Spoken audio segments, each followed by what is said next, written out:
मैं आपको पहले ही एक वार्निंग दे दूं कि ये बच्चों के लिए नहीं है, तो आप अगर बड़े हो तो आप देख सकते हो, पर अगर आप छोटे बच्चे हो तो आपको इस वीडियो को छोड़कर चले जाना चाहिए। पर फिर भी अगर आपको देखना है तो आपको कोई नहीं रोक सकता। सो मांगा की स्टार्ट में हमें दिखाया जाता है एक ऐसे लड़के को जिसको क्लास में कोई भी नोटिस नहीं करता है और उसे हमेशा सब लोग अकेला छोड़ देते हैं, उसका कोई भी दोस्त नहीं है। और हमारे हीरो को लगता था कि उसकी लाइफ सुधर जाएगी अगर उसने एक अच्छी कंपनी में काम किया, पर वो बस उसका वहम होता है। ऐसा कुछ भी नहीं होता है। जब वो एक नई कंपनी में जाके काम करता है, वहाँ पे उसे कोई इज्जत तो क्या, भाव तक नहीं देता है। वो किसी के लिए एग्जिस्ट भी नहीं करता होता है। इस वजह से वो काफी ज्यादा लोनली रहता है और अकेला रहता है। और उसकी ऑफिस की लड़कियां उसे देखती तक नहीं है, भैया बोल के चली जाती है। और ये सबसे उसे बहुत ज्यादा गुस्सा आता है, क्योंकि ऑफिस के लोग उसे भाव देते तो नहीं है, उल्टा उसे बुली करने लग जाते हैं। इस वजह से वो बहुत ही ज्यादा परेशान रहता है और वो सोचता है कि काम छोड़ दूं, पर इस बुली का बदला हमारा हीरो जरूर लेगा। हमारे हीरो का नाम होता है चांग वू, और वो किस तरह से बदला लेगा वो आप देखकर समझ आ ही रहा होगा। इसके बाद हमें दिखाई जाती है चांग वू की टीम लीडर, और ऐसी टीम लीडर हो तो क्या ही कहने हैं लड़कों की, क्योंकि लड़कों की तो ड्रीम गर्ल होती है सी। तो अब ऐसी बॉस अगर किसी को मिले तो फिर वो घर क्यों जाए भला। तो इसकी टीम लीडर जो है वो बहुत ही ज़्यादा अच्छी है, ऐसा इसे लगता है हमारे चांदवू को, पर असल में ये बहुत ही ज़्यादा हरामी लौंडिया होती है, क्योंकि आपको आगे पता चलेगा। तो चांदवू ने एक काम किया होता है, वो काम दिखाने के लिए लाया होता है अपने टीम लीडर के पास, बट और टीम लीडर जो है वो चांदवू को बिल्कुल पसंद नहीं करती है। और इस वजह से उसके काम को तो वो ढंग से देखती भी नहीं और कहती है वाह तुम्हारा काम कितना घटिया है, ऐसा लगता है कि किसी छोटे बच्चे ने किया है। और ये सब सुन के चांदवू का जो ब्लड होता है वो गर्म होने लग जाता है, खून खोलने लग जाता है। पर तभी उसकी बॉस जो होती है वो उसके काम को फाड़ देती है और उसे थमा देती है और कहती है फिर से करके लाना और कल मेरे डेस्क में रख देना मेरे आने से पहले। जैसे ही चांदवू जाने वाला होता है, वहाँ पे दूसरी लड़की आती है जिसका नाम न्यान होता है। तो नीना टीम लीडर से बात करने के लिए आई होती है, क्योंकि उसे टीम लीडर को बताना था कि कल एक मीटिंग है, और वो लोग मीटिंग के बारे में बात करने लग जाते हैं। तभी नीना ध्यान देती है कि जो टीम लीडर की स्टॉकिंग है वो फट चुकी है। तो आपको क्या लगता है कि टीम लीडर क्या करने वाली है? आप सोच भी नहीं सकते टीम लीडर वो करने वाली है। वो चांदवू को रोकती है और निकालती है अपनी स्टॉकिंग और उसे थमा देती है। चांदवू को कहती है कि जाते टाइम इसे रास्ते में फेंक देना। वैसे भी चांदवू की कोई इज्जत तो होती नहीं है, पर इससे उसकी इज्जत और भी गिर जाती है, ऐसा उसे लगता है और उसे बहुत ज्यादा गुस्सा आता है। वो सोचता है कि मुझे इन सबसे बदला लेना ही होगा, और सोचता है कि काश उसके पास ऐसी पावर्स होती जिस वजह से वो बदला ले पाता उसकी टीम लीडर से, जिसका नाम मीशो होता है। और आगे आगे देखो होता है क्या, क्योंकि इसके सपने सच होने वाले हैं। और उसके बाद टाइम हो जाता है छुट्टी का, और फिर वो जाता है कन्वीनियंस स्टोर। चांदवू ड्रिंक करने लग जाता है, तभी वो देखता है उसके कोवर्कर्स को जो कि खाने के लिए आए होते हैं, और वहाँ पे उसकी टीम लीडर भी होती है। तो जी बिल्कुल, यहाँ पे चल रही होती है डिनर पार्टी, और यहाँ पे सब लोगों को बुलाया गया होता है, उसके काम करने वाले वर्कर्स को, सिवाय चांदवू के।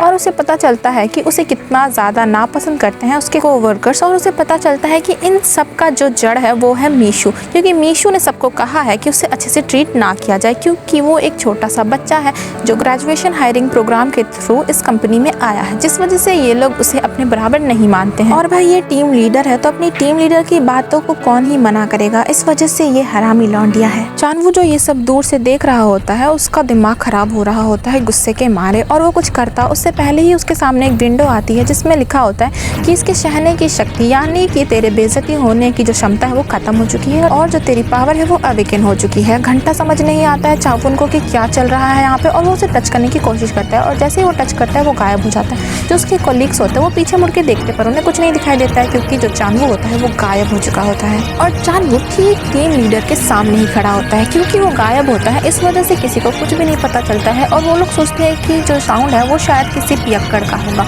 और चांदवू भी नहीं समझ पा रहा होता है कि ये क्या है, पर ये पावर है उसकी जिस वजह से वो गायब हो सकता है। लौंडे की शक्ल से हम समझ तो नहीं सकते हैं कि वो शौक है, खुश है, या फिर उसके दिमाग में कुछ खुराफाती आइडिया चल रहे हैं। पर आप उसकी जगह होते तो क्या करते, मतलब क्या ही करते वैसे। तो मीशू अपने कॉलीग्स को बाय कहती है, क्योंकि उसे ऑफिस में कुछ काम होता है, इस वजह से वो ऑफिस जाने लगती है। और चांदवू सोचता है कि अब तो मैं ही इसके और फिर वो सोचता है कि अब तो मेरा टाइम आएगा, और फिर वो उसका पीछा करने लग जाता है। और जैसे ही ऑफिस पहुंचती है, मीशू सोचती है कि ये आज चांदवू फिर से भाग गया, पर उसे क्या पता कि उसके पीछे ही चांदवू खड़ा है और उसके इरादे कुछ ठीक नहीं है। फिर चांदवू कहता है कि अब होगा मेरी शक्तियों का सही इस्तेमाल, और सोच रहा होता है कि जितना भी उसको मीशू ने परेशान किया है उससे ज्यादा वो उसको परेशान करेगा। पर चांदवू कुछ कर पाता उससे पहले ही वहाँ पे और एक टीम लीडर आ जाती है। उस टीम लीडर को मीशू से कुछ बात करनी होती है, इस वजह से वो आई होती है मीशू के पास। और मीशू बेचारी सोच रही थी कि अभी उसने जो फील किया वो क्या था, और चांदवू बेचारे का तो मूड ही खराब हो गया होता है, क्योंकि वो सोचता है कि अरे कुछ मजेदार करूँ, पर ये लड़की तो जा ही नहीं रही होती है। तो फिर वो सोचता है नेक काम में देरी कैसी, इस वजह से वो एक स्लैप मार देता है मीशू को, वो भी पीछे। और मीशू को समझ नहीं आता है कि ये सब कर कौन रहा है क्योंकि उसे कोई दिख तो नहीं रहा। और टीम 1 की जो लीडर होती है उसका नाम सुमी होता है और वो बकबक किए जा रही होती है कि कल का जो प्रेजेंटेशन है तुम्हारी टीम ने उसे बना लिया क्या। और बेचारी मीशू को तो बहुत ही ज़्यादा अजीब फील हो रहा होता है, वो ऑकवर्डली हंस के कहने लग जाती है अरे हाँ वो तो कंप्लीट हो गया है हमारा। और फिर वो लोग ऐसे ही बातें कंटिन्यू कर रहे होते हैं तो उस बातों के बीच में ही चानवू की बात भी छिड़ जाती है। वो टीम लीडर कहती है कि चानवू तो अभी न्यू है और यंग एम्प्लॉय है तो उसका ऐसा इंपॉर्टेंट काम करना सही रहेगा क्या। चानवू सोचता है कि क्या तुम लोगों को मैं कैपेबल नहीं लगता हूँ, और उसे लगता है कि ये सब लोग उसे कुछ भी नहीं समझते हैं। इस वजह से उसे बहुत ज़्यादा गुस्सा आता है और इस वजह से वो एक चाटा लगा देता है पीछे, जिस वजह से हमारी बेचारी मीशू नीचे गिर जाती है। और वो जो दूसरी टीम लीडर होती है वो देखती है कि जो मीशू है उसने बहुत ही ज़्यादा पी रखी है, इस वजह से स्मेल भी आ रही होती है। टीम लीडर मीशू से कहने लग जाती है तुम इतना पीती ही क्यों है, जब तुम संभाल ही नहीं पाती हो तो अगले बार से इतना मत पीना। और टीम लीडर वहाँ से चली जाती है और मीशू भी जाने का सोच ही रही होती है, पर चानवू का तो प्लान कुछ और ही होता है। वो मीशू को जाने नहीं देता है और उसे पकड़ लेता है और वो सोच ही रहा होता है आज मैं अपनी वर्जिनिटी का टैग हटाने ही वाला हूँ। और फिर वो अपना कार्यक्रम स्टार्ट कर देता है जो उसे करना होता है और वो बहुत ही मजे से सब कुछ कर रहा होता है। पर बेचारी मीशू का तो दिमाग खराब हो रहा होता है क्योंकि उसे कुछ भी समझ नहीं आ रहा होता है। तो इस कार्यक्रम के बीच में ही हमें पता चलता है मीशू के बारे में कि वो इतने यंग एज में कैसे एक टीम लीडर बन गई। असल में उसकी प्रोफेशनल स्किल्स बहुत ही ज्यादा अच्छी होती है, इस वजह से वो एक अच्छी टीम लीडर बन गई, वो भी बहुत ही ज्यादा यंग एज में। और मीशू के जो एम्प्लॉयज होते हैं या फिर उसके जो वर्कर्स होते हैं वो उसे बहुत ज्यादा एडमायर करते हैं। पर उन वर्कर्स की किस्मत में तो मीशू नहीं लिखी होती है, हमारे चानवू की किस्मत में होती है मीशू। और वो बहुत ज्यादा खुश हो रहा होता है, पर उसकी खुशी ज्यादा देर तक नहीं टिकती है क्योंकि उसकी जो पावर होती है वो इनविजिबल होने वाली वो खत्म हो रही होती है। और बेचारा जो चानवू है उसकी इनविजिबल वाली पावर खत्म हो जाती है और वो दिखने लग जाता है। मीशू बेचारी बहुत ही ज्यादा दर्द में और नशे में होती है, पर बेचारे चानवू की हालत भी कुछ ठीक नहीं होती क्योंकि उसे लगता है कि उसे मीशू ने देख लिया है। और अगले दिन उसे लगता है कि आज तो वो गया और वो काम पर जाता है, पर हर दिन की तरह उसे कोई भी भाव नहीं देता है और हर दिन की तरह उसकी लड़कियां बुराई कर रही होती है। पर उन लड़कियों को क्या पता कि उन्हें महंगा पड़ सकता है अगर चानवू ने बदला लेने का सोच लिया तो। और फिर मीशू बुलाती है चानवू को अपने कमरे में और चानवू बेचारी की तो फटके हाथ में आ जाती है, ये सोच कर कि पता नहीं क्या बात करेगी वो। और वही बात करने वाली होती है जो चानवू सोच रहा होता है कल के बारे में। और उससे पूछती है मीशू कि क्या तुम कल मेरे कमरे में आए थे क्योंकि मुझे तुम पर शक है। तो चानवू बेचारा डर जाता है, उसके पसीने छूटने लग जाते हैं और वो कहता है नहीं मैं तो नहीं आया हूँ तुम्हारे कमरे में। तभी वो दिखाती है मीशू कि तुम्हारी टाई मेरे कमरे में क्या कर रही है। और हमें 1 घंटे पहले का सीन दिखाया जाता है जहाँ पे नीना उसके कमरे में आती है, टीम लीडर के कमरे में, और मीशू से हाय हेलो करने लग जाती है। पर वो ध्यान देती है कि मीशू ने कल वाले ही कपड़े पहने होते हैं। और मीशू बेचारी शर्म के मारे पानी पानी हो रही होती है क्योंकि मीशू को ये लग रहा है कि कल जो भी हुआ है वो उसका एक बुरा सपना था, क्योंकि कल जो हुआ कार्यक्रम उसके बाद वो बेहोश हो गई थी क्योंकि उसने पी भी रखी थी। और उसके बाद जब वो उठी तो वो डेस्क पर पड़ी हुई थी, पर उसे कंफर्म करना था, इसलिए वो उससे पूछने लग जाती है कि कल तुम यहाँ पर आए नहीं थे क्या, पर कल तो तुम्हारी ही ड्यूटी थी ना काम करने की रात में। तो चानवू सोचता है कि मैं इसे कैसे बताऊं कि इसी के साथ में कल था, पर मैं कल इसके सामने नहीं था, मतलब इनविजिबल जो था। और चानवू कहने लग जाता है कि उसको एक इमरजेंसी पड़ गया था, इस वजह से उसे जाना पड़ा। मीशू भी सोचती है कि हाँ बात तो भाई सही है क्योंकि ये तो दिख तो नहीं रहा था। और वो सोचता है इसे पता है कि नहीं,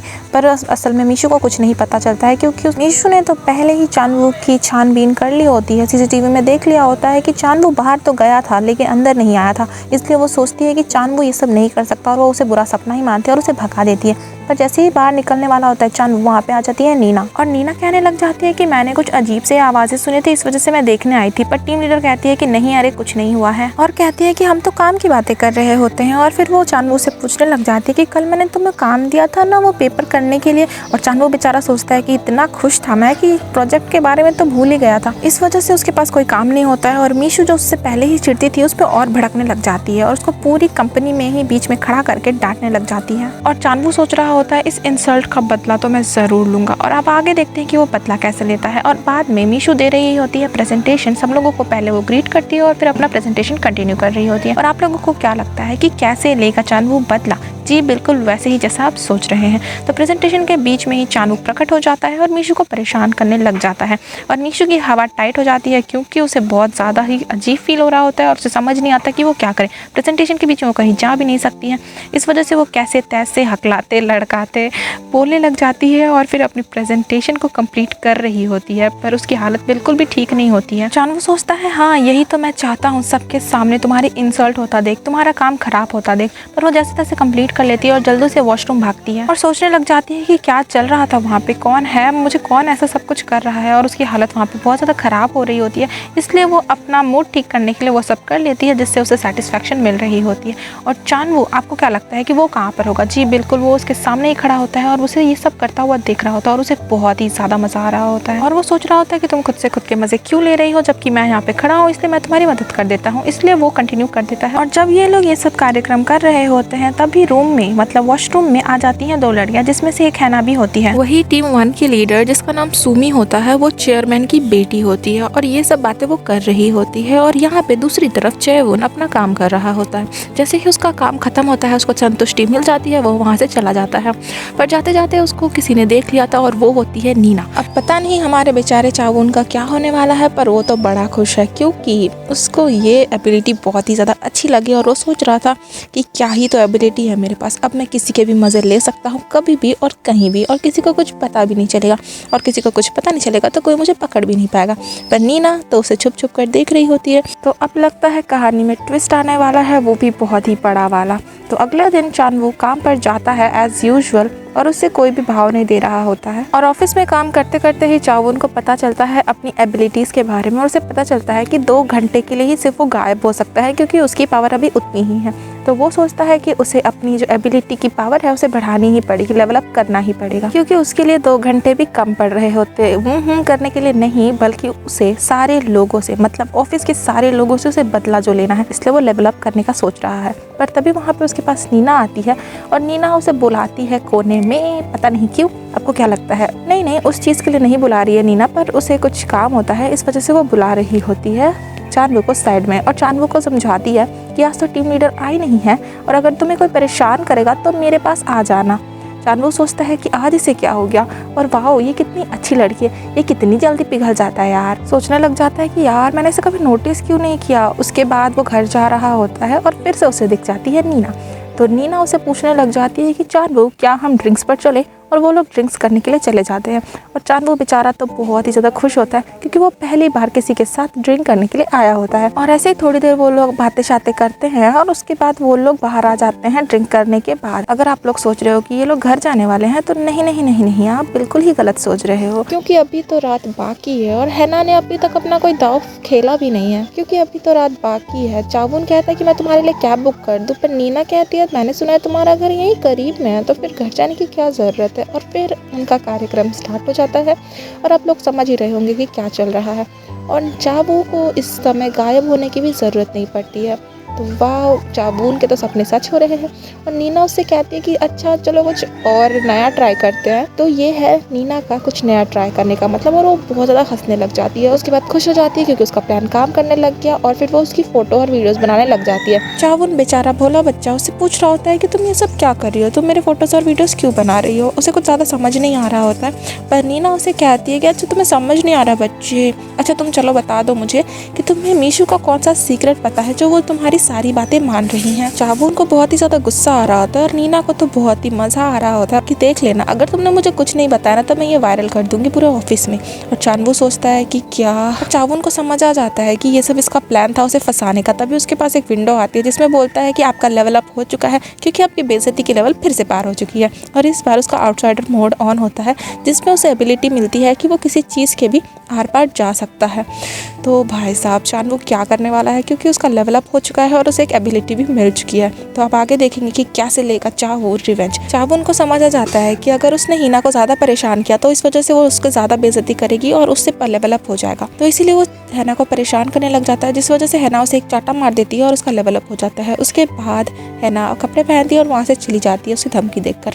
और चावुन तो अपने विंडो को पाके, मतलब उसकी एबिलिटीज़ को पाके बहुत ज़्यादा खुश होता है और सोच रहा होता है कि वो इस एबिलिटीज़ को कैसे यूज़ करेगा रिवेंज लेने के लिए, और यही सोच कर खुश हो रहा होता है। फिर अगला दिन आ जाता है और नीना स्टेशन पर खड़ी होके वेट कर रही होती है ट्रेन का और फोटोज देख रही होती है हमारे चानवू का, और सोच रही होती है जब चानवू मेरे सामने गिड़गिड़ाएगा और मीशू का सारा सीक्रेट बता देगा फिर मैं वो फोटोज को पब्लिक कर दूंगी। और बहुत ही हंस रही होती है। तो समझ आ रहा है आपको इस कमीने के इरादे। और फिर जैसे ही वो ट्रेन स्टेशन और जैसे ही वो ट्रेन में चढ़ जाती है तो फिर उसको फील होता है कि किसी ने उसके आगे वाले दबा दिए हैं और उसके सामने उसका एक कोवर्कर भी खड़ा होता है और वो सोचती है कि ये सब क्या चल रहा है। चावुन सोच रहा होता है कि अब आएंगे असली मज़े, क्योंकि उसके सामने बहुत सारे लोग हैं और उसको जाने पहचाने लोग भी हैं। और फिर हैना के जो आगे वाले होते हैं वो उन्हें ज़ोर ज़ोर से दबाने लग जाता है और उसका रिएक्शन कुछ अजीब होता है, जिस वजह से मैनेजर उससे पूछता है, मतलब उसका कोवर्कर, वो मैनेजर होता है, कि आपको क्या हो रहा है, आप ठीक तो हो ना। पर नीना क्या बताए बेचारी, क्योंकि उसे कुछ समझ नहीं आ रहा था, उसके मुंह से कुछ आवाज़ भी नहीं निकल रही होती है। और जब उसका रिएक्शन देख के ट्रेन के बाहर जो खड़ा होता है वो भी डर जाता है।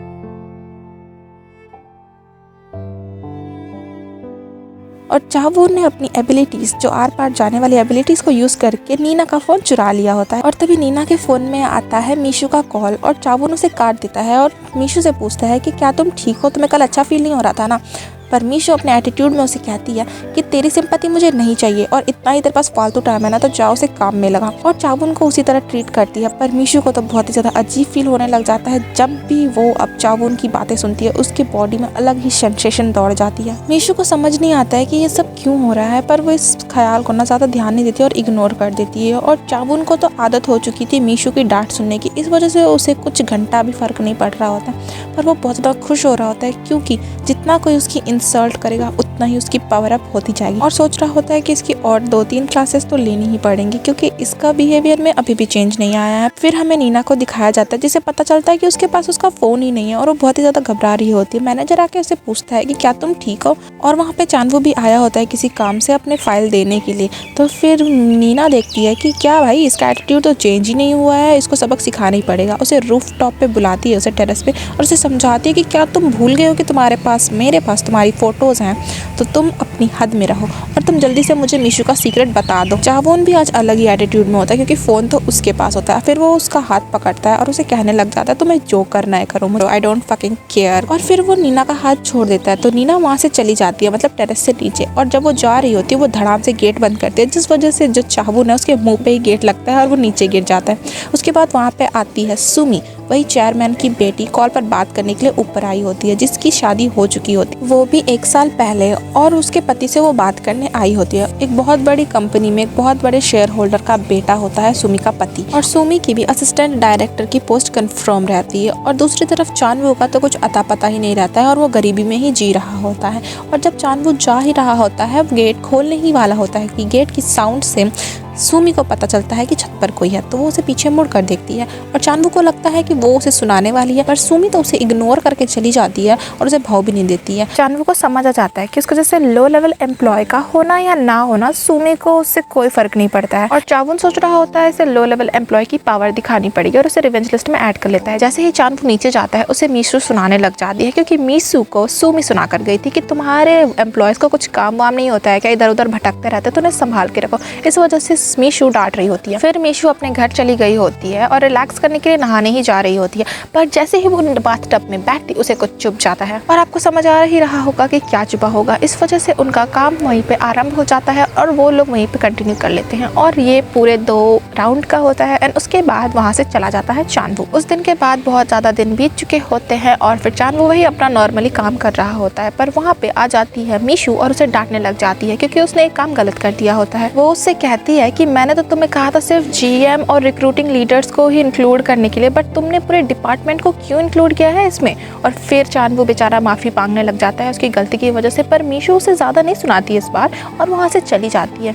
चांदवू भी सोच रहा होता है इसका बिहेवियर कुछ तो अलग है, क्योंकि पहले तो ये मुझे बहुत सारी गालियाँ बकती थी, अब पर ये चुपचाप जा रही है। तो लगता है इतने दिनों से जो मेहनत कर रहा है चांदवू वो रंग लाए और मीशू ने उस पर ज़्यादा नहीं गुस्सा किया और वो वहाँ से चली गई। चांदवू बहुत ज़्यादा खुश हो रहा होता है क्योंकि उसे भाई अच्छी ट्रीटमेंट जो मिली थी इस बार। और फिर वहाँ पे आ जाती है नीना और फिर आकर कहती है कि तुम हमेशा डांट ही खाते रहते हो क्या, तुम्हारे पास और कोई काम नहीं है। फिर नीना उसे कहती है कि मैं तुम्हारी हेल्प कर दूंगी रिक्रूट करने में, सारी चीज़ों को रिव्यू करने में भी, और ये सब हम करेंगे सारे एम्प्लॉयज़ के जाने के बाद। यानी कि वो उसे ओवर टाइम करवाना चाहती है और वो भी वहाँ पे रहेगी। और चावुन सोचता है कि यार मीशू गई और अब ये टपक पड़ी। फिर सब लोग चले जाते हैं, रात का टाइम होता है और आ जाती है नीना उसे बहुत सारा काम देने के लिए। और क्योंकि वो उसे टॉर्चर नहीं कर पाई फोटोज़ के थ्रू, इस वजह से वो उसकी सुपीरियर होने का फ़ायदा उठाती है और उसे परेशान करने लग जाती है और वहाँ से चली जाती है। कहती है कि ये सब काम कर लेना। तो आपको क्या लगता है कि चावुन जिसके पास इतनी पावर्स है वो उसे ऐसे ही जाने देगा? चानवू आ जाता है अपने रिवेंज मोड पे और उसे बताने जाता है कि कौन है सुपीरियर, और उसके साथ वही सब करने लग जाता है जो उसे करना था। और करते टाइम ही उसकी जो आइडेंटिटी होती है वो रिवील हो जाती है, क्योंकि ये सब होता है नीना का प्लान, क्योंकि उसे पता था कि ये चावू ही है। उसने जानबूझ के चानवू को रात को रुकने के लिए बोला था ताकि उसे भड़का सके और चानवू आके उससे रिवेंज ले। और वो कहती है, और उसे इसलिए पता चल गया क्योंकि चानवू ने उसके साथ एक बार ट्रेन में किया था और एक बार उसने चानवू के साथ रियल में किया था। इस वजह से उसे आइडिया लग गया कि दोनों बार जो फीलिंग्स थी वो सेम थी। और चानवू का जो एटीट्यूड था वो बिल्कुल भी नॉर्मल नहीं था, मतलब अगर किसी के साथ ऐसा होता तो वो ऐसा बिल्कुल भी रिएक्ट ना करता। और है ना कहने लग जाती है कि मैं तुम्हें एक्सपोज कर दूंगी सबके सामने, इसलिए मुझे बता दो कि तुम्हें मीशू के बारे में कौन सा सीक्रेट पता है। और फिर चानवू कहता है कि तुम्हें जो करना है करो, क्योंकि तुम क्या प्रूव करोगी, तुम लोगों को कैसे बताओगे कि मैं एक इनविजिबल मैन हूँ। और है ना उसको रोके रखने के लिए उसे जकड़ लेती है, पर उसे क्या पता कि चानवू की स्टैमिना, मतलब क्योंकि भाई उसके पास पावर है तो इतना ज़्यादा स्ट्रांग होता है कि वो सेशन कंप्लीट करता है। फिर उसे धमकी देता है, कहता है कि तुम्हें जो उखाड़ना है उखाड़ लो, क्योंकि तुम्हारी बातों पे कोई यकीन नहीं करने वाला है। और ये कह के वो वहाँ से जाने लग जाता है। उसके बाद अगले दिन तुम्हें क्या लगता है कि नीना सुधर चुकी होगी? इतनी जल्दी तो मुझे नहीं लगता कि वो सुधरने वाली है। और चानवू को वो फिर से टॉर्चर करने लग जाती है, क्योंकि उसका प्लान यही होता है, क्योंकि वो उसका कुछ बिगाड़ तो सकती नहीं है, इसलिए उसकी सुपीरियर होती है, इस वजह से उसे परेशान और टॉर्चर करने लग जाती है। बट चानवू, तुम्हें क्या लगता है कि वो कुछ नहीं करेगा? और भाई हमारा चानवू भी कहाँ कम होता है, वो भी वही करता है जो उसे करना रहता है, वो भी उल्टा टॉर्चर करने लग जाता है नीना को। पर नीना है कि सुधरने का नाम ही नहीं ले रही होती है और उसे हमेशा इंसल्ट करती रहती है। बेचारे उसके को वर्कर्स भी सोच रहे होते हैं, भाई ये कितना इसकी इंसल्ट करती है हर दिन, और उनको भी उस पर दया आ जाती है चानवू पे। पर नीना तो बिल्कुल नहीं रुकती और चानवू भी बिल्कुल नहीं रुकता। चानवू भी लगा पड़ा रहता है, उसे हमेशा टॉर्चर कर रहा होता है। और तुम्हें क्या लगता है कि चानवू एंजॉय कर रहा है ये सब? नहीं भाई, वो बिल्कुल भी एंजॉय नहीं कर रहा है, पर क्योंकि वो उसे परेशान करती है इस वजह से चानवू भी उसे परेशान करता है। नीना उसे जितना टॉर्चर करती है चानवू उतना ही ज्यादा रफ हो जाता है उस पर और उतना ही ज्यादा उसे टॉर्चर करने लग जाता है। और एक दिन वो लोग जब स्टोर रूम में कर रहे होते हैं तभी चानवू का स्टैमिना इतना ज्यादा होता है कि नीना की बहुत जोर से चीखें निकल रही होती है। इस वजह से जो मीशू बाहर खड़ी होती है उसे सुनाई दे रहा होता है ये सब। वो सोच रही होती है कि अंदर क्या चल रहा है और उसे जानना होता है कि अंदर कौन है। उसे तो पता होता है कि चिल्ला तो नीना रही है, पर कर कौन रहा है उसे वो नहीं पता होता है। इसलिए वो रूम के अंदर धड़ाक से घुस जाती है और देखने लग जाती है कि कौन है। और जब उसे पता चलता है कि अंदर चानवू है वो बहुत ज़्यादा शॉक हो जाती है। मीशू देखती है कि हैना और चानवू है रूम के अंदर और वो दोनों ने ही कपड़े पहने हुए हैं। और क्योंकि हैना बहुत ही ज़्यादा चालाक लड़की है तो उसने सब कुछ मैनेज कर लिया था। और फिर वो कहती है मीशू को कि तुम जैसा सोच रही हो ना वैसा कुछ भी नहीं है, बल्कि मैं इसे डांट रही थी इसीलिए वैसी आवाज़ें आ रही होंगी, क्योंकि मैं चानवू को सबके सामने डांटना नहीं चाहती थी, इसलिए मैं उसे इस रूम में आकर डांट रही थी। और जो आवाज़ें तुमने सुनी वो इस सब की ही थी, ना कि किसी और चीज़ की। और समझदार टीम लीडर मीशू इस बात पर यकीन भी कर लेती है कि जो आवाज़ें उसने सुनी वो आवाज़ें वो नहीं थी, बल्कि वो आवाज़ें चानवू को डांटने की थी। उसके बाद मीशू उन दोनों को रूम पर बुलाती है क्योंकि उसे उन दोनों को एक प्रोजेक्ट देना था इसलिए। और मीशू बताती है कि उसने उन दोनों को सेम ही प्रोजेक्ट दिया है, मतलब उन दोनों को एक ही प्रोजेक्ट में मिलकर काम करना है। और वो बताती है कि ऐसा उसने इसलिए डिसाइड किया क्योंकि वो लोग बहुत अच्छे से कोऑपरेट करते हैं एक दूसरे से और उनकी क्लोजनेस को देखकर उसने उन दोनों को ये काम दिया है। वैसे देखा जाए तो चानवू के लिए बहुत ही अच्छी अपॉर्चुनिटी है क्योंकि उसको कोई कुछ नहीं समझता है, तो एटलीस्ट इस प्रोजेक्ट को करके वो अपने आप को प्रूव कर सकता है।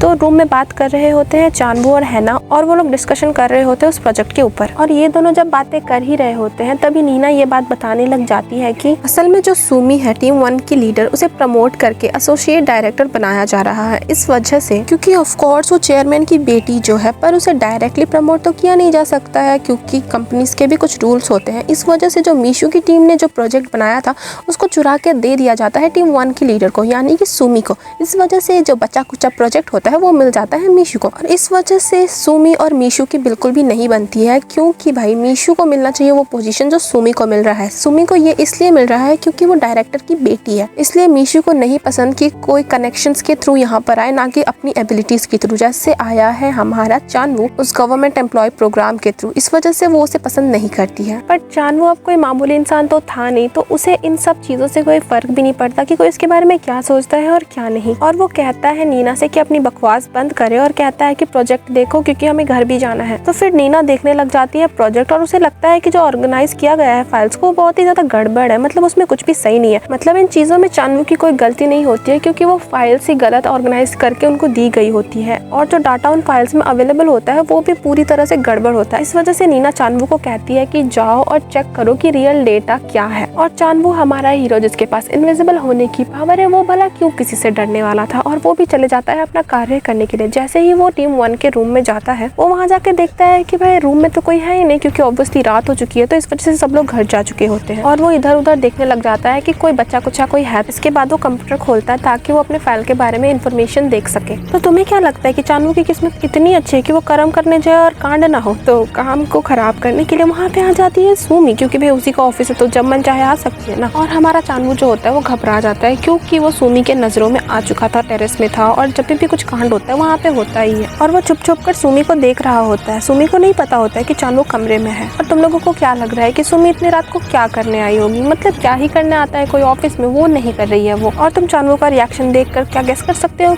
सुमी क्या कर रही है? ऑब्वियसली इस मांगा को देखकर तुम्हें आइडिया तो लग ही गया होगा कि सुमी कर क्या रही होगी। तो सुमी अकेले में ही खुद को खुश करने की कोशिश कर रही है, और ये सब देख रहा है चानवू दूर से।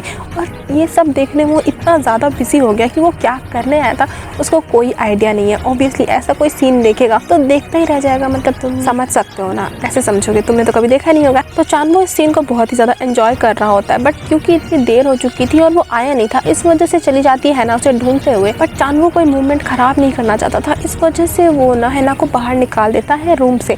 पर क्योंकि वो रूम से बाहर निकाल रहा था हैना को, तो ऑब्वियसली सुमी ने उसे देख लिया और उसे समझ आ जाता है कि जो चानवू है वो स्टार्टिंग से था कमरे में, मतलब उसने उससे स्टार्ट से लेकर पूरा कांड करते हुए देख लिया। अगले दिन मीशू उन लोगों से पूछ रही होती है कि उसने जो प्रोजेक्ट दिया था वो कंप्लीट कर लिया या नहीं। और वो लोग जब उसे प्रोजेक्ट दिखाते हैं तो वो कहती है कि क्या गोबर जैसा प्रोजेक्ट तुमने बनाया है, इसमें तो कुछ सही नहीं है और डेटा भी सही नहीं है। और हैना बहुत ही घबराते हुए सॉरी कहती है। पर मीशू कहती है कि तुम लोगों को क्या लग रहा है कि मैंने तुम्हें ये प्रोजेक्ट दिया है और तुम लोगों को लग रहा होगा कि ये प्रोजेक्ट किसी काम का नहीं है बल्कि एक गार्बेज प्रोजेक्ट है, इस वजह से तुम लोग इसे सीरियसली नहीं ले रहे हो ना। और जिस इंटेंसिटी के साथ डांट रही होती है मीशू, ऐसा लग रहा होता है कि वो अभी ही निकाल देगी हैना को, क्योंकि वो सीनियर होती है चानवू से। पर जब मीशू नीना को निकालने ही वाली होती है तभी हमारा चानवू हीरो की तरफ बीच में आता है और दिखाता है दूसरी रिपोर्ट जो उसने तैयार की होती है रात भर बैठकर। जो उसने डाटा चुराया था उसके बाद उसने बनाया था। उसकी आंखों के नीचे जो डार्क सर्कल था उसको देखकर तुम पता लगा ही सकते हो कि भाई ने कितनी डेडिकेशन दिखाई थी। और दूसरी रिपोर्ट पाने के बाद तो उन दोनों को ही संतुष्टि मिलती है, क्योंकि जो मीशू का गुस्सा होता है वो थोड़ा शांत हो जाता है, क्योंकि जो दूसरी रिपोर्ट थी वो सही थी, मतलब एग्जैक्ट थी, बहुत अच्छी तो नहीं थी बट काम चलाऊ थी। और वो तारीफ करती है चानवू की। और मीशू बता रही होती है कि उसने ये प्रोजेक्ट इन दोनों को क्यों दिया है, क्योंकि सबको पता है कि ये प्रोजेक्ट ये दोनों कर रहे हैं, तो सबने बहुत ज्यादा सपोर्ट दिखाया था इस चीज के ऊपर। और जो इन्वेस्टर्स है वो लोग भी इन्वेस्ट करने के लिए तैयार हो गए हैं इनके ऊपर, इसलिए इनको जल्दी से पूरा करना होगा ये प्रोजेक्ट, क्योंकि इन्वेस्टमेंट बहुत ही ज्यादा मिल चुकी है, इसलिए डेडलाइन करीब है। इसलिए उन लोगों को टाइम पर प्रोजेक्ट कंप्लीट करने के लिए बोलकर वहाँ से चली जाती है। असली कारण डेडलाइन के करीब आने का ये है कि कल रात सुमी को वो सब करते हुए देख लिया था चानवू ने, इस वजह से बदला लेना चाहती थी सुमी, इसलिए सुमी ये सब कर रही होती है ताकि वो दोनों टाइम पे काम सब कुछ ना कर पाए। और वो दोनों तो निकल ही जाएंगे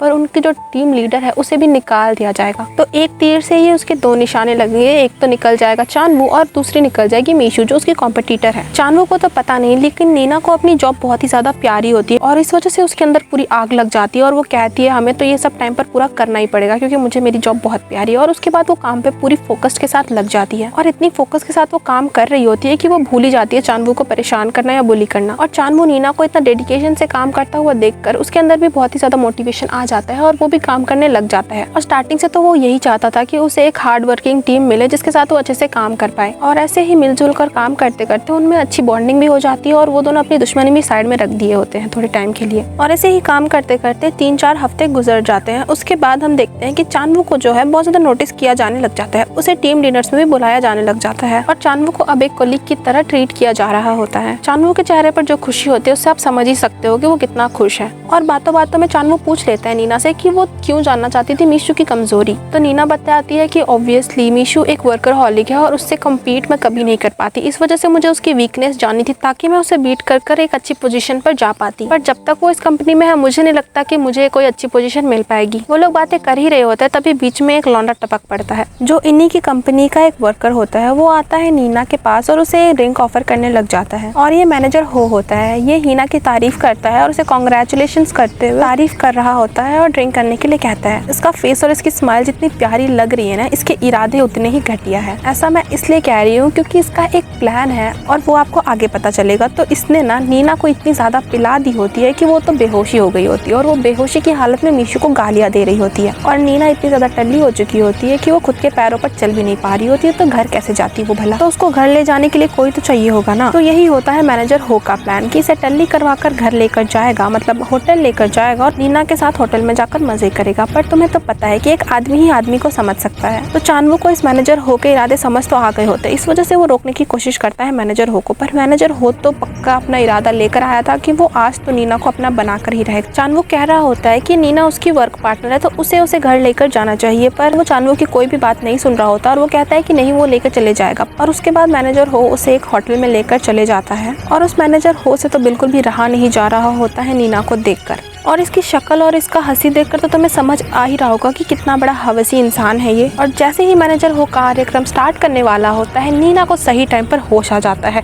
और मैनेजर हो की तो फट जाती है और वो कहने लग जाता है कि नहीं, तुम जैसा सोच रही हो ना वैसा कुछ नहीं है, मैं तुम्हारे ऊपर नहीं बल्कि तुम मेरे ऊपर आ रही थी। और नीना को खुद का टेस्ट पता है, उसे पता है कि वो ऐसे लड़के पे तो कभी भी ट्राई नहीं मारने वाली है। तो उसे समझ आ जाता है कि ये इसे पागल बना रहा है। तो नीना को तो बहुत ही ज्यादा गुस्सा आता है और वो पुलिस को फोन कर ही रही होती है। और जैसे ही वो पुलिस को फोन करती है उससे पहले ही जबरदस्ती करने लग जाता है मैनेजर हो और जबरदस्ती कर ही रहा होता है मैनेजर हो। और आप लोग भी सोच रहे होंगे कि कहाँ है चानवू यार, अभी तक उसने एंट्री क्यों नहीं मारी है, लड़की के साथ गलत होने ही वाला है। पर तभी हमारा चानवू हीरो की तरह इनविजिबल होकर एंट्री मारता है और उसकी धुलाई करने लग जाता है। और मैनेजर हो के तो तोते ही उड़ जाते हैं क्योंकि उसे कुछ समझ नहीं आ रहा होता है और वो छोटे बच्चे की तरह रोने लग जाता है कि मम्मी मेरे साथ क्या हो रहा है, मुझे कोई दिख नहीं रहा पर मेरी धुलाई कौन कर रहा है। और ऐसे ही डरते डरते वो वहाँ से भाग जाता है। और जब हमारे हीरो ने बचाया है लड़की को तो लड़की का तो इम्प्रेस होना तय है। तो जब लड़की की मदद की है लड़के ने तो लड़की भी कुछ देना चाहेगी ना मदद के रूप में। तो वही होता है जो होना चाहिए था। और अगले दिन वो दोनों मिलकर खा रहे होते हैं कैफेटेरिया में। तो नीना बताने लग जाती है कि उसने मैनेजर हो पर कोई भी कंप्लेन फाइल नहीं की है। तो ये सब सुनकर बहुत ही ज्यादा शौक हो जाता है चानवू और वो बहुत ज्यादा गुस्सा करता है कि तुमने ऐसा क्यों किया, क्यों नहीं कंप्लेन की। तो नीना कहती है कि उसने अगर कंप्लेन की होती इस वजह से ना जो उनका प्रोजेक्ट होता उस पर थोड़ा सा इफेक्ट पड़ता, तो वो नहीं चाहती थी कि ऐसा कुछ हो। और उस रात के बाद से नीना का बिहेवियर चानवू के लिए बहुत ही ज्यादा चेंज हो चुका था और अब वो चानवू को बहुत ही अच्छे से ट्रीट करती थी। और ऐसे ही कई दिन बीत जाते हैं और उनका जो प्रोजेक्ट होता है ना वो पूरा हो जाता है। और इस प्रोजेक्ट को कंप्लीट करने में इन दोनों ने खून पसीना एक कर दिया होता है और सबसे ज्यादा तो चानवू ने, क्योंकि जब भी टीम वन ने उनके साथ कोऑपरेट नहीं किया होता है तो चानवू अपनी एबिलिटीज को यूज करके सारी इन्फॉर्मेशन को कलेक्ट करता था और सारी चीजों का पता लगाता था। और इन सब के बावजूद इन लोगों ने उस प्रोजेक्ट को टाइम पर कंप्लीट कर लिया होता है। और इन सब से बहुत ज्यादा खुश हो जाती है मीशू और मीशू चानवू को कहती है कि अब वो लग रहा है ना रियल एम्प्लॉय। और जिसके प्लान पर चानवू ने थूक दिया होता है उसको तो बहुत ही ज्यादा गुस्सा आता है क्योंकि सुमी का प्लान सक्सेसफुल नहीं हो पाता है। और आज चानवू बहुत ही ज्यादा खुश था पर उसकी खुशी पर चार चांद लगाने के लिए वहाँ पे आ जाती है मीशू। और मीशू ने चानवू से ऐसा कुछ कहा जिसको सुनकर चानवू को अपने कानों पर यकीन नहीं हुआ। नहीं, मीशू ने आई लव यू नहीं कहा बल्कि चानवू की इतनी ज्यादा तारीफ की कि चानवू को खुद के कानों पर ही यकीन नहीं हो रहा था। और चानवू के लिए ये बहुत ही बड़ी बात थी क्योंकि उस पर कोई ध्यान तो देता नहीं था और तारीफ उसकी की गई तो ये तो बहुत ही ज्यादा बड़ी बात हो गई भाई उसके लिए। और जब इतनी ज्यादा तारीफ हुई है तो सेलिब्रेशन तो बनता ही है, इसलिए नीना ड्रिंक करने के लिए कहने लग जाती है। पर चानवू कहता है कि नहीं भाई, मुझे घर जाकर सोना है क्योंकि इतने ज्यादा दिनों तक मैंने काम किया इस चीज के लिए और आखिरकार मेरी मेहनत सफल हुई क्योंकि मुझे एक एम्प्लॉय की तरह रिकॉग्निशन चाहिए था जो मुझे आज मिल चुका है। और चानवू खुश हो ही रहा होता है कि उसके सपने पूरे हो चुके हैं। तभी वहाँ पे आ जाती है सुमी कार में और चानवू को कांग्रेचुलेशंस करते हुए उसे डिनर पे इनवाइट करती है। और तुम्हें क्या लगता है कि चानवू उसे मना कर देगा? उसकी एसोसिएट डायरेक्टर को नहीं, वो मना नहीं करता है। पर तुम लोगों को भी तो लग रहा होगा ना कि दाल में कुछ तो काला है क्योंकि ये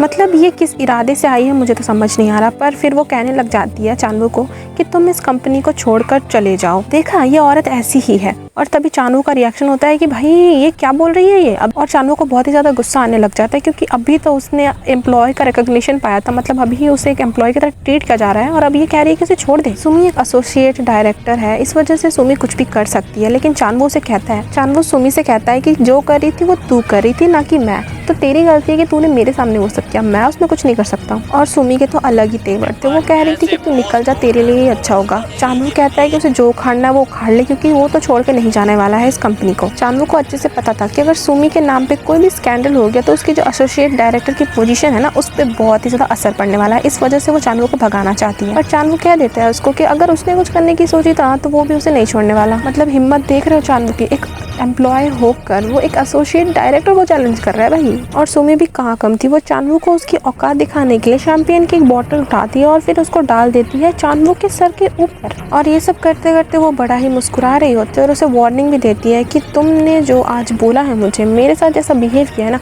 उसकी तुम्हें बहुत बड़ी कीमत चुकानी पड़ेगी। और हमारे चानवू के साथ ये जो हुआ है उससे चानवू बहुत ही ज्यादा खुश हो जाता है, क्योंकि सुमी को नहीं पता कि कीमत किसे चुकानी पड़ेगी और हमारा चानवू तो बदला लेने में एक्सपर्ट है। और जैसे ही उसकी बेइज्जती होती है उसे एक न्यू एबिलिटी मिल जाती है। जैसे नीना ने उसे इंसल्ट किया था और उसे पावर मिल गई थी, वैसे ही इस बार भी उसे एबिलिटीज मिल चुकी हैं। और चानवू सोचने लग जाता है कि वो सुमी को कैसे फंसाएगा। वो मीसू को जैसे उसने पनिश किया वैसे तो कर सकता है, पर सुमी को उस तरह से पनिश करने के बाद भी सुमी उसका पीछा नहीं छोड़ेगी। इसलिए चानवू को सुमी का एक ऐसा सीक्रेट पता लगाना पड़ेगा जिससे सुमी उसे परेशान ना करे और चानवू उसे ब्लैकमेल कर पाए। तो चानवू के दिमाग में एक आइडिया आता है कि वो 24/7 जासूसी करने वाला है सुमी की, जिस वजह से उसे उसके सीक्रेट्स पता चल जाएंगे। और ऐसा ही वो करता है, वो इनविजिबल हो जाता है और काम से भी छुट्टी ले लेता है और फिर सुमी की जासूसी करने लग जाता है। और उसे ये बात पता चलती है कि सुमी पे बहुत ज्यादा प्रेशर है, क्योंकि वो एक एसोसिएट डायरेक्टर है तो उस पर प्रेशर तो होगा ही। सुमी को अपने पोजीशन मेंटेन रखने में जो प्रेशर है वो तो है ही, और अलग से उसके पापा ने उसे कहा है एक संतान देने के लिए, यानी कि उनको पोतों के साथ खेलना है।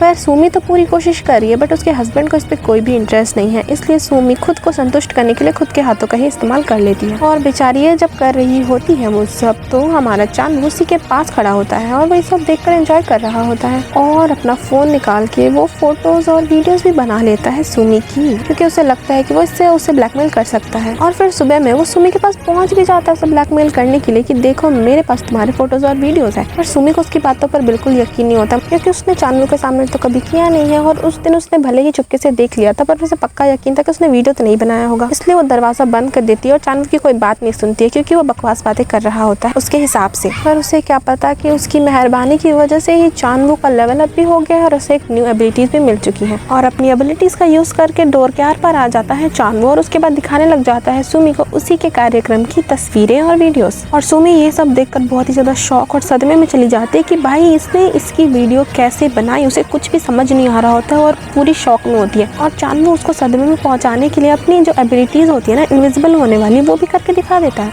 इस वजह से सुमी तो भाई पूरी पगला जाती है और सुमी सोच रही होती है ये सब मैंने क्या दिखा, ये इंसान है कि जादूगर, क्योंकि चांदू तो उसे दिख नहीं रहा होता है। और मजे की बात ये है कि उसने ना सुमी को भी गायब करने का सोच लिया होता है और वो सुमी को भी गायब कर देता है। तभी वहाँ पे उसका पति भी आ जाता है। और तुमको क्या लगता है कि चांदू बिना मजे के उसे छोड़ देगा? बिल्कुल भी नहीं। तो चांदू उसके मजे लेने लग जाता है उसी के पति के सामने। बट अच्छी बात यह है कि वो दोनों ही इनविजिबल है। और कार्यक्रम खत्म होने के बाद चांदू धमकी देता है सुमी को कि देख लेना, तुम्हारे पास खोने के लिए बहुत कुछ है और मेरे पास खोने के लिए कुछ नहीं, इसलिए जो भी करने का सोच रही हो ना सोच समझ कर करना। और फिर यही मीठी मीठी धमकी देने के बाद चांदू सुमी के घर से चला जाता है, वही अपने पुराने एम्प्लॉय वाले लाइफ में चला जाता है। पर चांदू से एक बहुत ही बड़ी गलती हो चुकी थी, वो तुम्हें आगे पता चलेगा। पर जब भी सुमी चांदू के बगल से गुजरती थी तो सुमी उसे फुल टू इग्नोर मार देती और चांदू भी एज ए एम्प्लॉय उसे बहुत ज्यादा रेस्पेक्ट देता था। सुमी की आंखें सब कुछ कह रही होती है कि वो कितना ज्यादा घबराई हुई है और चांदू की आंखें भी सब कुछ कह रही होती है, पर चांदू को अपना चेहरा छुपाना पड़ जाता है क्योंकि उसकी जो हैवानियत है वो चेहरे पर दिख रही होती है। और चांदू की सबसे बड़ी गलती ये थी कि मीशू ना अपने पुराने फॉर्म में वापस आ चुकी थी, क्योंकि उसने चांदू की थोड़े दिन पहले ही तारीफ की थी, पर फिर से चांदू ने अपनी वही घटिया इमेज वापस लेके आ गया। वो इतने दिनों से काम पर नहीं है, उसने कुछ काम भी नहीं किया। इस वजह से ना चांदू को मीशू सजा देने का सोच लेती है और वो चांदू को सजा देने के लिए वो चांदू को कम से कम पूरे दिन खड़ा कर देती है और खड़ा ही रखती है। और फिर सब एम्प्लॉयज़ के ऊपर भी भड़क रही होती है, मतलब उसने ना सारा गुस्सा जो है एम्प्लॉयज़ के ऊपर भी निकाल दिया होता है चांदू का। और चांदू सोच रहा होता है कि लगता है इसे और एक डोज देना ही पड़ेगा, बहुत दिन से मैंने इसे कोई डोज नहीं दिया है। और चांदू को डोज देने का मौका मिल भी जाता है, क्योंकि मीशू को ना एक प्रोजेक्ट मिला था और इस वजह से उसे एक क्लाइंट से मिलने जाना था और उसे कोई मिल नहीं रहा होता कि जिसके साथ वो जा सके। तो वो तो चांदू अपनी होशियारी दिखाते हुए आता है मीशू के पास और कहता है कि मैं आपको लेकर चलता हूँ ना। और ये होशियारी बेचारी चानवू को ही भारी पड़ जाती है, क्योंकि मीशू उसे पूरे रास्ते इतना लेक्चर सुनाती है ना कि उसके कानों से तो खून ही आने वाला होता है। और एक सेकंड के लिए भी नहीं बख्शती है। मीशू उसे इतना सुनाती है कि सुनाते सुनाते वो लोग पहुंच भी जाते हैं। और जब क्लाइंट से बात कर रही होती है मीशू, तो सोचो चानवू हमारा प्यारा सा बच्चा कहाँ होता है। वो प्लान कर रहा होता है कि वो मीशू के मजे कैसे लेने वाला है, और वो इनविजिबल होकर पहुंच जाता है मीशू के पास। और फिर वो स्टार्ट हो जाता है, मतलब क्या ही कर रहा होगा आपको पता ही होगा। और मीशू बेचारी कंट्रोल करते करते क्लाइंट से डील करती है और जल्दी से भाग जाती है। और हमारा प्यारा चानवू ऐसा शक्ल बनाकर खड़ा हुआ था मीशू के पास जैसे कि उसने तो कुछ किया ही नहीं हो, मतलब उसे कुछ पता ही नहीं है। और मीशू बेचारी बहुत ज्यादा परेशान होती है, क्योंकि हर बार वो कभी भी किसी क्लाइंट से मिल रही होती है, मीटिंग कर रही होती है, तो उसके साथ ऐसा ही होता है। और चानवू के तो कुछ और ही प्लान्स होते हैं और उसे और मजे लेने होते हैं। और आज चानवू की किस्मत बहुत ही ज्यादा अच्छी है, क्योंकि मीशू को हो जाती है कार सिकनेस। इस वजह से वो कार से थोड़ा बाहर निकल के टहलने लग जाती है। और चानवू हमारा इसी मौके के इंतजार में ही रहता है। तभी वहाँ पे सोने पे सुहागा, बारिश भी आ जाती है। इस वजह से मीशू जो है ना कार के बाहर ही रह जाती है, क्योंकि डोर बंद था और चानवू कहीं आसपास दिखाई नहीं दे रहा था। क्यों दिखाई देगा भाई, वो इनविजिबल होके वो मीशू के पीछे ही खड़ा रहता है। और मीशू के पीछे खड़े होकर ही वो ना स्टार्ट हो जाता है। मैं हर बार नहीं बता सकती यार क्या कर रहा है, वो जो कर रहा है वो कर लेता है। उसके बाद मीशू बेचारी बेहोश हो जाती है। और जैसे ही मीशू की आंख खुलती है, मीशू पूरी शॉक कि अभी उसके साथ क्या हुआ है, पर वो कुछ भी सोच पाती है उससे पहले ही चानवू से बता देता है कि वो मेडिसिन लेने गया था उसकी कार सिकनेस की वजह से। और वो जब वापस आया तो उसने देखा कि वो कार पर सो रही है। और लड़की ने इसके बात पर विश्वास भी कर लिया। मतलब मुझे तो कुछ समझ नहीं आ रहा, इसके कपड़े नहीं भीगे क्या बारिश में? जो भी हो, उसके बाद ये लोग पहुंच जाते हैं अपने कंपनी में वापस से। और हमारी प्यारी मीशू अनजानी सी थैंक यू कहती है चानवू को, क्योंकि उसने उसकी मदद की थी। मतलब भाई उसी ने तेरे को परेशान भी किया था। और तभी मीशू देखती है चानवू के गले के पीछे कुछ निशानों को, जो शायद उसी ने बनाए हुए होंगे जब चानवू उसके साथ कर रहा होगा। लेकिन हमें ये नहीं बताया जाता है कि अब भी मीशू कंफर्म है कि नहीं कि जो गर्दन पे उसके निशान है वो उसी ने बनाए हैं। और दूसरी तरफ सुमी को पूरी कंफर्म है कि चानवू के पास क्या पावर है और वो क्या कर सकता है। और अगर उसने कोई भी गलत कदम उठाया तो उसी के लेने के देने पड़ जाएंगे। और उस दिन के बाद से, यानी कि जिस दिन चानवू ने कबड्डी खेली थी हमारी सुमी के साथ, उस दिन से सुमी का जो दिमाग है वो पूरी तरह से हिल चुका है। यानी कि वो हर पल थोड़ी सी घबराई हुई रहती है और उसे लगता है कि उसे कोई ना कोई देख रहा है, क्योंकि भाई उसने ट्रॉमेटाइज कर दिया होता है उसको ब्लैकमेल करके, उसकी वीडियो दिखा के। और उसके पास स्ट्रेस रिलीफ करने के लिए भी कोई नहीं होता है। और प्रॉब्लम तो चानवू ने क्रिएट की थी, तो सोल्यूशन भी वही होना चाहिए, है ना? पर सुमी हमेशा की तरह ही चानवू को बिल्कुल भी भाव नहीं देती है। भले ही चानवू बहुत ही ज्यादा एटीट्यूड में रहे, पर सुमी उसे हमेशा इग्नोर कर देती है। पर चानवू सुमी को कहने लग जाता है कि देखो, हमारे बीच में जो भी हुआ है उसके बाद से तो तुम मुझे ऐसे इग्नोर नहीं कर सकती हो। और यही कहकर एक डेविलिश हंसी हंस रहा होता है और उसने सुमी का हाथ भी पकड़ लिया होता है। तो सुमी कहती है कि तुम क्या बकवास कर रहे हो। और चानवू कहता है कि देखो, हमारे बीच जो भी हुआ ना उसके बाद से हम दोनों एक बहुत ही इंटेंस रिलेशनशिप में हैं। पर सुमी चानवू से कहती है कि तुम ना अपनी औकात में रहो। मतलब तुम क्या कह रहे हो, तुम्हें कुछ पता भी है? तुम जैसे एक मामूली एम्प्लॉय के साथ मैं, ऐसा कभी भी नहीं हो सकता है। पर चानवू तो भाई चानवू है और उसने ना सोच लिया था कि वो सुमी को ऐसे तो जाने नहीं देने वाला है। उसे बहुत ही ज्यादा अच्छे से सबक सिखाने वाला है वो। और उसने एक बहुत ही अच्छा प्लान बनाया था कि वो कैसे सबक सिखाने वाला है सुमी को। मतलब उसी के कंपनी के डायरेक्टर की बेटी, यानी कि एसोसिएट डायरेक्टर को वो किस तरह से सबक सिखाने वाला है, उसने वो प्लान बनाया था। और इस तरह से वो उसे सबक सिखाने वाला है। मतलब सुमी के गले पे पट्टा बांध के वो ऑफिस में घुमाने वाला है सुमी को, एक कुत्ते की तरह। सुमी का ना ये सुन के ही हालत खराब हो जाती है, वो पूरी तरह से कांपने लग जाती है। पर वो चानवू की बात को टाल भी नहीं सकती है, क्योंकि उसके पास वो वीडियो है और वो उसकी बात मानने भी लग जाती है। और तुम्हें क्या लगता है कि सबके सामने वो ऐसा करेगी? नहीं भाई, चानवू के पास जो एबिलिटी है ना, उसकी मदद से उसने सुमी को भी इनविजिबल कर दिया है। और सुमी को वो धमकी देता है कि तुम्हें कुत्ते की तरह चलना होगा मेरे सामने, मेरा डॉगी बन के, वरना मैं तुम्हें अभी इनविजिबल कर दूंगा। और सुमी जो डायरेक्टर की बेटी है, उसकी इमेज पूरी तरह से मतलब बर्बाद ही हो जाएगी अगर किसी ने उसको उस हालत में देख लिया। और सुमी का टॉर्चर लेवल बढ़ाने के लिए चानवू लेकर चले जाता है सुमी को उसी के पापा के रूम में, यानी कि डायरेक्टर के कमरे में, जहाँ पे मीटिंग चल रही होती है, जहाँ पे वो सुमी के साथ मीटिंग करने का सोच रहा होता है। मतलब तुम समझ रहे हो, उसको एक कुत्ता बना के रखा है और उसने डॉगी उसी पोजीशन में उसके साथ वो कर रहा होता है। कहाँ पे? सबके सामने। मतलब सबके सामने ऑब्वियसली वो कर रहा है, बट वो इनविजिबल है। ये जो रिवेंज लिया है ना चानवू ने, वो सबसे ज्यादा खतरनाक है अब तक का इस पूरे एपिसोड्स में। और यहीं पे जो है ये मानवा खत्म हो जाता है। और अगर आपको इसके नेक्स्ट पार्ट्स देखने हैं तो आप मुझे सब्सक्राइब कर लीजिए, क्योंकि इसके नेक्स्ट पार्ट जैसे ही आएंगे मैं वैसे ही इसके नेक्स्ट पार्ट्स अपलोड कर दूंगी।